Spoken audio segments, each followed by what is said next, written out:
జూన్లో నేను ముఖ్యమంత్రి అవుతానే, జూలై 24, ఆగస్టు 24 ఫస్ట్ టైం నీతి ఆయోగ్ పిలిపించాం.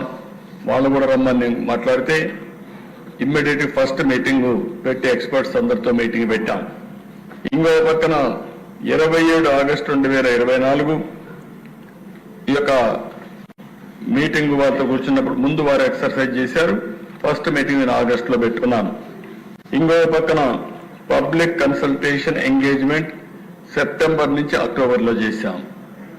గ్రాస్ రూట్ క్షేత్రస్థాయిలో ఉండే అందరితో మాట్లాడి వాళ్ళ యొక్క ఏం చేయాలనే విషయాలన్నీ కూడా వారితో మాట్లాడి సెప్టెంబర్ అక్టోబర్లో పూర్తి చేశాం. అదే మరి విజన్ అలైన్మెంట్ అవన్నీ కూడా తయారు చేసుకుని ఈరోజు మీరు ఇంత మునుపు కూడా భాగస్వాములు అయ్యారు. ఈరోజు రాష్ట్రంలో బ్రాడ్గా డిస్కస్ చేయడం కోసం, మీ ఆలోచనలు తీసుకోవడం కోసం, అసెంబ్లీ ఆమోదం పొందడం కోసం ఈరోజు మనం డిస్కస్ చేస్తున్నాం.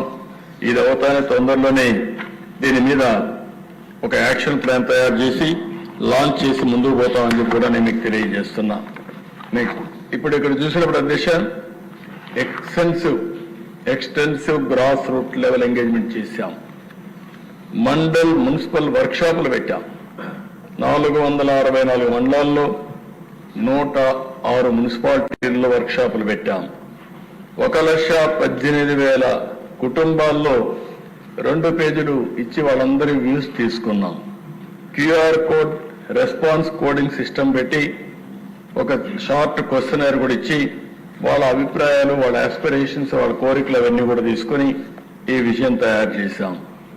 అవేర్నెస్ మీటింగ్స్ 936 మండలాల్లో 465 మున్సిపాలిటీలో పెట్టి, లొకాలిటీస్ లో పెట్టి 10,078 మీటింగ్స్ గ్రామ పంచాయతీల్లో పెట్టి వాళ్ళ అభిప్రాయాలు తీసుకున్నారు. ఇంకో పక్కన 26 జిల్లాల్లో ఎమ్మెల్యేలు, ఎమ్మెల్సీలు, ఎంపీలు అందరూ కలిసి ఒక మీటింగ్లు పెట్టారు.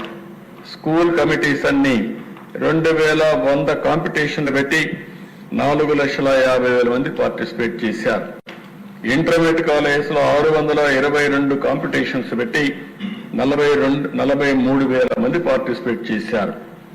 ఇంకో పక్కన కాలేజ్ యూనివర్సిటీలో 352 ఇన్స్టిట్యూషన్స్ లో 38,000 మంది స్టూడెంట్స్ కూడా దీంట్లో భాగస్వాములయ్యారు. అధ్యక్ష, ఇవన్నీ కూడా మీరు చూసినప్పుడు 17 లక్షల రెస్పాన్సెస్ వచ్చాయి. అందులో 56% ఉమెన్ రెస్పాండ్ అయ్యారు. అంటే ఆంధ్రప్రదేశ్ లో ఉమెన్ పార్టిసిపేషన్ ఎక్కువగా ఉందనడానికి ఇది ఒక ఉదాహరణ. 100 మంది మొత్తం దీంట్లో భాగస్వాములు అయితే కన్సల్టేషన్ లో 56% ఉమెనే పార్టిసిపేట్ చేశారంటే ఒక ప్రగాఢమైన ఆస్పిరేషన్స్ వాళ్ళలో ఉన్నాయి. మేము కూడా ముందుండాలన్న ఆలోచన ఉంది. దానికి నిదర్శనమే ఇదని కూడా నేను మీకు తెలియజేస్తున్నా. ఇంకో పక్క 28% విద్యార్థి స్టూడెంట్స్, యూత్ వాళ్ళ జీవితాల కోసం ఎట్టుండాలి, విజన్ అంటే ఏంటి, మేము కూడా ఉండాలి, మా జీవితం కూడా దీంతో ముడిపడి ఉంది అనే ఉద్దేశంతో 28% ఇక్కడ భాగస్వాములు అయ్యారు. రైతులు 17% అయ్యారు. 5% సీనియర్ సిటిజన్స్ అయ్యారు. వాళ్ళు కూడా వాళ్ళ వ్యూస్ చెప్పారు. వాళ్ళ కోసం ఎట్టా విజన్ ఉండాలని కూడా మొత్తం చెప్పే పరిస్థితి వచ్చారు. అంటే దేశంలో చాలా విజన్ డాక్యుమెంట్స్ తయారు చేశారు. కానీ ఇటీవల కాలంలో 17 లక్షల మంది భాగస్వాములు కావడం, వాళ్ళు ఒపీనియన్స్ ఇవ్వడం మొదటిసారి దశ. అది మన రాష్ట్రంలో జరిగింది. అంత చైతన్యం వెళ్ళలో ఉంది. వాళ్ళందరినీ మనస్ఫూర్తిగా పేరు పేరున భాగస్వాములందరినీ అభినందిస్తున్నా. భవిష్యత్తులో ప్రతి ఒక్క కుటుంబం కూడా భాగస్వాములు కావాలని చెప్పి కోరుకుంటున్నాను అధ్యక్ష. అధ్యక్ష, ఇది వచ్చిన తర్వాత మీరు ఒకసారి చూస్తే మొత్తం విజన్ అంతా కూడా 10 బ్రాడ్ ప్రిన్సిపల్స్, 10 సూత్రాలు, స్వర్ణ ఆంధ్రప్రదేశ్.